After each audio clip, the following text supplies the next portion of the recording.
Hello అండి అందరికీ.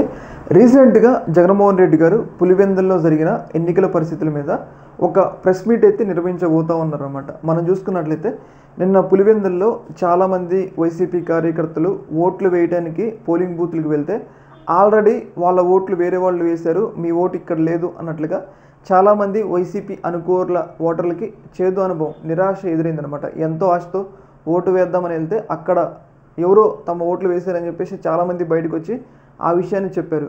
అలాగే మనం చూసుకున్నట్లయితే చాలామంది వైసీపీకి సంబంధించిన ఓటర్లు ఓటు వేద్దామని చెప్పేసి పోలింగ్ బూత్కి వెళ్తున్నా పోలీసులు వాళ్ళని అడ్డుకున్న పరిస్థితులు, అలాగే టీడీపీ కార్యకర్తలు వాళ్ళని ఎలా ఇబ్బంది పెట్టారో ఆ పరిస్థితులన్నింటినీ కూడా మనం గమనించడం.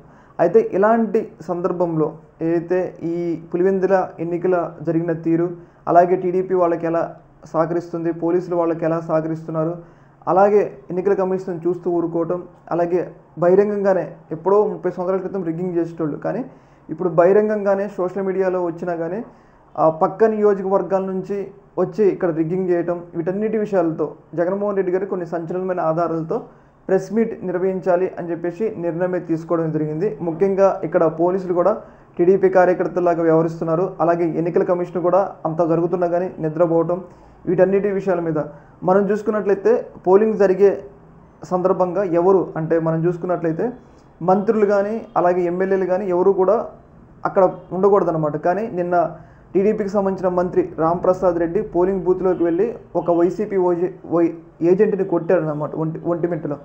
వీటన్నిటి పరిస్థితుల మీద అంటే నిన్న పులివెందుల ఎన్నికల్లో జరిగిన పరిస్థితుల మీద ప్రజాస్వామ్యం ఎలా కూని అయిపోయింది, ఎలా వ్యవస్థలను మేనేజ్ చేస్తున్నారు అనే విషయాల మీద రీసెంట్గా జగన్మోహన్ రెడ్డి గారు ఒక ప్రెస్ మీట్ పెట్టాలి అని చెప్పేసి నిర్ణయం తీసుకోవడం జరిగిందనమాట. చూడాలి మరి ఆయన ఈ ప్రెస్ మీట్లో ఎలాంటి విషయాలు బయట పెడతారు, ఆయన దగ్గర ఇప్పటికి వరకు బయటపడ్డ ఆధారాలతో ఏమైనా ఉన్నాయా, ఇంకేమైనా కొత్త ఆధారాలు ఇస్తారా అనేది ఇక్కడ చూడాలన్నమాట. ఏదేమైనా కానీ ఈ యొక్క అంశం మీద వైసీపీ పార్టీ అలాగే జగన్మోహన్ రెడ్డి గారు రీపోలింగ్కి అయితే డిమాండ్ అయితే చేస్తున్నారు అనమాట. ఈ యొక్క అంశంలో మీ యొక్క అభిప్రాయం కింద కామెంట్ అయితే చేయండి. ఓకే మరి, థ్యాంక్ యూ.